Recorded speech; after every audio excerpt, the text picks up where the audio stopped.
నమస్తే friends, welcome to our channel. ఈరోజు మరొక మంచి నీతి కథనైతే చూసేద్దాం.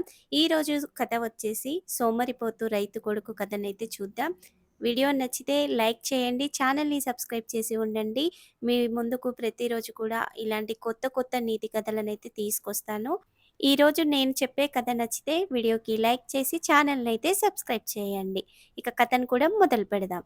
అనగనగా ఒక అందమైన పల్లెటూరు. అందులో ఒక రైతు జీవిస్తూ ఉండేవాడు. అతడి పేరు అనంతయ్య. అతడి కుమారుడు వచ్చేసి సీనయ్య. సీనయ్య చాలా సోమరిపోతూ, ఈ అనంతయ్య మాత్రం తన పనిని తాను చేసుకుంటూ, ఇతరులకు కూడా సహాయపడుతూ, తన పొలం పనులు తను చేసుకుంటూ ఉండేవాడు. ఇదే విధంగా తన దగ్గర ఉన్న పశువులను కూడా ఇలా మేపి సాయంత్రం పూట ఇంటికి తీసుకెళ్ళి తన ఆవుల కొట్టంలోనైతే వీటన్నిటిని కట్టేసి వాటికి నీళ్లు, గడ్డి పెట్టి సాయంత్రం ఇంటికైతే వెళ్ళేవాడు. మిగతా పనులన్నీ కూడా తన కొడుకుకు చెప్పకుండా ఈ అనంతయ్యే పనులన్నీ చేసుకునేవాడు. ఒక్క పనిని కూడా తన కొడుకుకు చెప్పేవాడు కాదు. తను చదువుకొని మంచిగా ఎదగాలన్న ఆలోచనతో తన తండ్రైతే తన పనులను తానే చేసుకుంటూ కష్టపడి సంపాదన సంపాదిస్తూ ఉన్నాడు. ఈ ఆవులు కానీ, గేదెలు కానీ ఈ అనంతయ్య మాటనైతే చక్కగా వింటాయి. ఎక్కడికి వెళ్ళకుండా, ఇబ్బంది పెట్టకుండానైతే ఇదే కొట్టంలోనైతే ఉండి చక్కగా పాలిస్తూ ఆ అనంతయ్యకైతే సహాయపడుతూ ఉంటాయి. అదే విధంగా తన మనసు కూడా చాలా మంచిది. ఇతరులకు కూడా సహాయం చేస్తాడు. ఇక ఇదే రోజులు ఇలా గడిచిపోతూ ఉంటే బయటి వాళ్ళు కూడా అనంతయ్యకైతే మీ సీనయ్య బడికి పోవడం లేదు, చదువుకోవడం లేదు, సోమరిపోతులాగా ఇంట్లోనే ఉండి తింటున్నాడు, ఈ విషయం నీ దాకా రావడం లేదనైతే మిగతా వాళ్ళందరూ అనంతయ్యకు చెబుతారు. అనంతయ్య ఆ మాటను విని చాలా దిగాలుగా ఇంటికి వస్తాడు. ఇంటికి వచ్చి తన భార్యనైతే పిలుస్తాడు. తన భార్య వంటగదిలో నుంచి బయటికి వస్తుంది. ఏమైందండి పిలిచారనైతే అడుగుతుంది. అడగగానే అనంతయ్య బాధతో, సీనయ్య బడికి పోలేదా, ఎందుకు పోవడం లేదు, నువ్వు చెప్పడం లేదా అనైతే తన భార్యని ప్రశ్నిస్తాడు. తన భార్య కూడా కొంచెం దిగాలుగా ఉండి, నా మాట వినడం లేదు, చెప్పిన మాట వినకుండా తిని ఇంట్లోనే కూర్చుంటున్నాడు, ఎంత చెప్పినా అర్థం చేసుకోవట్లేదనైతే భార్య కూడా బాధగా చెబుతుంది. ఈ మాటలు విన్న అనంతయ్య అలా మంచంలో కూర్చుండిపోతాడు. ఎలా బుద్ధి చెప్పాలి, ఏం చేయాలన్న దిగులైతే తనకు ఎక్కువగా అయిపోతుంది. తన భార్య కూడా వంటగదిలోకి వెళ్ళిపోతుంది వంట చేయడానికి. కొంచెం సేపు అలా ఆలోచిస్తూ ఆ మంచంలో అలా అడ్డమొరుగుతాడు. అలా ఒరగగానే ఈ సోమరిపోతైన సీనయ్య ఇంటికైతే వచ్చేస్తాడు. ఇలా తండ్రిని చూసైతే కొంచెం భయపడతాడు. నాన్న ఈ సమయంలో ఇంట్లో ఉన్నాడు, ఏమంటాడో అన్న భయంలోనైతే ఉంటాడు. ఆలోపు వాళ్ళ నాన్న నిద్ర లేచి సీనయ్యనైతే చూస్తాడు. ఏంటి సీనయ్య, బడికి వెళ్ళలేదా, ఇంట్లోనే ఉంటున్నావు, చదువుకుంటున్నావా, ఇలా సోమరిపోతులా ఉంటే ఎలా అనైతే ప్రశ్నిస్తాడు. అలా ప్రశ్నించగానే కొడుకు కొంచెం దీనంగా చూస్తూ, నాన్న నా ఒంట్లో బాగుండడం లేదు, నాకు చేత కావడం లేదనైతే దిగాలుగా చెబుతాడు. అలా చెప్పగానే తండ్రి మనసు కదా కరిగిపోయి, వద్దులే నాన్న కూర్చో, ఏమైంది అని అడిగి తనని కొంచెంసేపు ప్రేమగా మాట్లాడతాడు. మాట్లాడిన తర్వాత భార్య దగ్గరికి వస్తాడు అనంతయ్య. తన భార్యతో, సుశీల నేను బయటికి వెళ్తున్నాను, సీనయ్యకి నువ్వు అర్థమయ్యేలా చెప్పు, చదువుకోవాలి, తను బడికి వెళ్తేనే తన జీవితం బాగుంటుందనైతే చెప్పు అని తన భార్యతో అంటాడు. తన భార్య కూడా సరేనండి, మీరు చెప్పిన విధంగానే నేను మన సీనయ్యకి అర్థమయ్యే విధంగా చెబుతాను, మీరు నిమ్మలంగా బయటికి వెళ్ళి రండి, ఎలాంటి ఆలోచనలు పెట్టుకోకండి అనైతే తను సర్ది చెప్తుంది. అలా చెప్పగానే అనంతయ్య బయటికి వెళ్తాడు. తనకు కూడా పొలం పనులు అవన్నీ ఉంటాయి కదా, అవి చూసుకోవడానికి తనైతే బయలుదేరుతాడు. ఈ భార్య కూడా తన కొడుకు వద్దకు వస్తుంది. కొడుకు కూడా గట్టి గట్టిగా పిలుస్తూ ఉంటాడు. అమ్మా అమ్మా రా అని అంటాడు. అనగానే తన తల్లి వస్తూ ఉంటుంది. ఏంటి, ఎందుకు అరుస్తున్నావు, ఏమైందనైతే అంటుంది. అనగానే అమ్మ నేను చాలా నీరసంగా ఉన్నాను, నాకు అన్నం పెట్టు, ఆకలైతుందనైతే అంటాడు. అలా అంటావేంటి, నువ్వు పెట్టుకొని తినొచ్చు కదా, చిన్న బాబువైతే కాదు కదా అని తల్లి అంటుంది.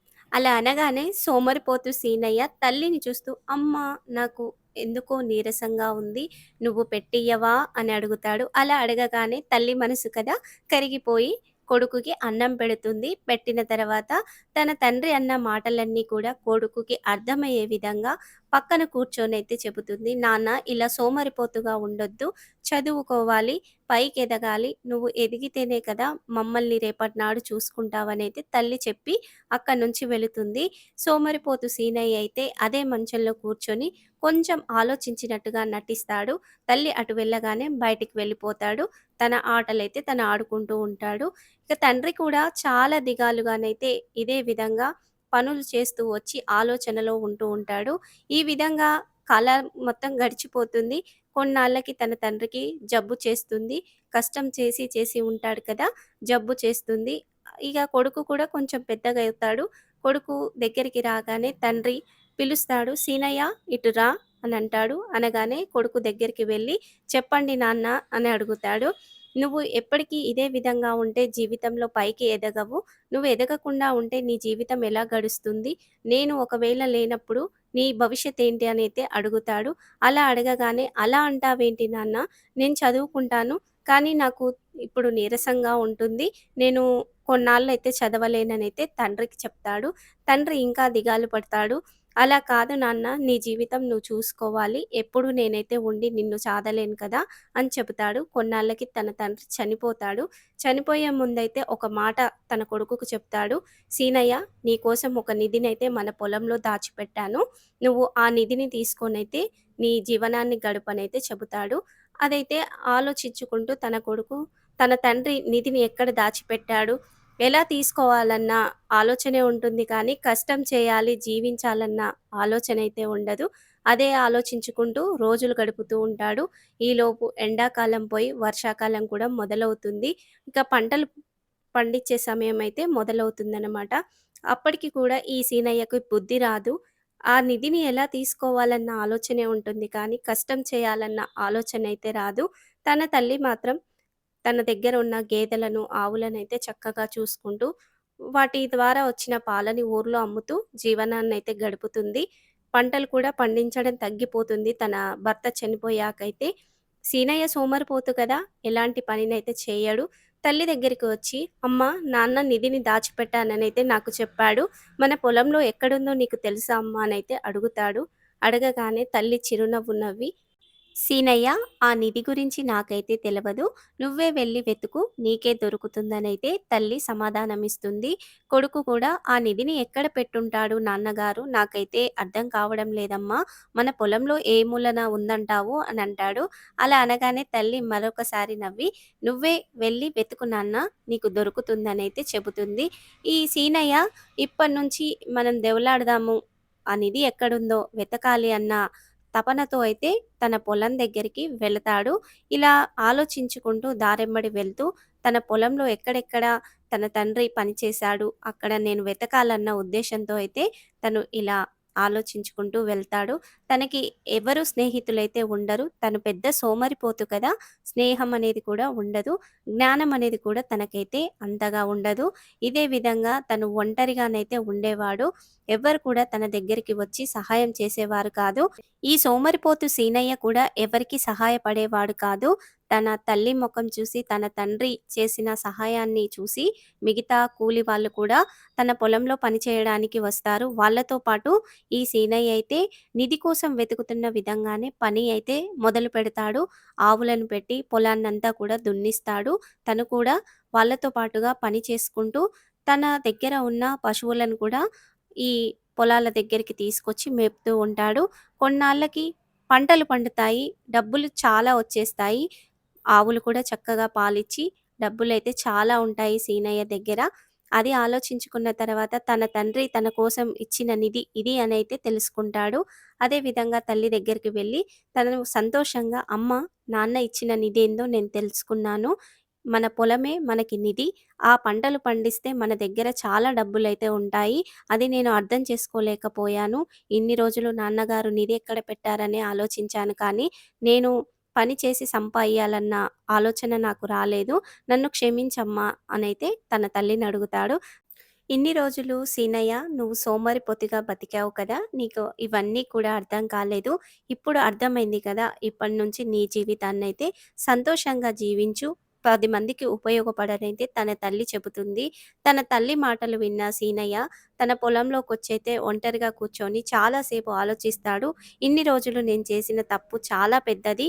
ఇప్పటి నుంచి నా కష్టాన్ని నేను చేసుకొని మిగతా వాళ్ళకి కూడా సహాయపడాలి. నా తల్లిని నేను సంతోషంగా చూసుకోవాలనైతే సీనయ్య నిర్ణయించుకుంటాడు. అదే విధంగానైతే ఆ సంవత్సరం వర్షాలు కూడా బాగా పడతాయి. ఇలా పడడం వల్ల తను వేసిన పంటలు కూడా చక్కగా పండడం మొదలుపెడతాయి. మిగతా వాళ్ళకి కూడా తన పనిని ఇస్తూ, వాళ్ళని కూడా సహాయపడుతూ సీనయ్య అయితే ముందుకు వెళ్తూ ఉంటాడు. తను కూడా ఎక్కువ శ్రమ పడుతూ పంటనైతే పండిస్తాడు. తనతో పాటుగా తన పశువులను కూడా పొలం పక్కన ఉన్న అడవిలోకైతే తీసుకొచ్చి వదిలేసి, వాటిని కూడా మేత మేపిస్తూ, వాటితో వచ్చిన పాలను కూడా ఊర్లో అమ్ముతూ సీనయ్య అయితే 2 చేతులా సంపాదిస్తాడు. అలా సంపాదించిన సంపాదనంతా తీసుకొచ్చి తన తల్లి చేతిలో పెట్టయితే తను చక్కగా ఆనందంగా జీవితాన్నైతే గడుపుతాడు. ఇందులోని నీతి ఏంటంటే, మనం ఒకరి కష్టం మీద ఆధారపడకుండా మన పని మనం చేసుకొని ఇతరులకు సహాయపడాలి. అదే జీవితానికి మంచి మార్గంగా ఉంటుంది. 10 మందికి కూడా మనం ఉపయోగపడాలి. ఎప్పుడూ మంచి దారిలోనే వెళ్ళాలి. స్వార్థ బుద్ధితో ఉంటే మనకి ఇతరులు ఎవ్వరు సహాయపడరు. కష్టే ఫలి అంటారు కదా! మనం కష్టం చేస్తేనే ఫలితం ఉంటుంది. తేరగా వచ్చిన తిండినైతే తిని కూర్చోవద్దనైతే ఈ నీతి కథ మనకు చెబుతుంది. మనం కూడా ఇదే విధంగా కష్టపడి సంపాదించాలి. ఇతరులకైతే సహాయపడాలి. మరి ఈరోజు నేను చెప్పిన నీతి కథ మీకు నచ్చితే వీడియోకి లైక్ చేయండి. ఛానల్‌ని సబ్స్క్రైబ్ చేయండి. ప్రతిరోజు మీ ముందుకు ఇలాంటి కొత్త నీతి కథలతో వస్తూనే ఉంటాను. మన ఛానల్‌లో ఇంకా మంచి మంచి నీతి కథలైతే ఉన్నాయి. ఒకసారి చూడండి. కథలు నచ్చితే ఛానల్‌ని సబ్స్క్రైబ్ చేసి ఉండండి కొత్త కొత్త కథల కోసం. Thank you.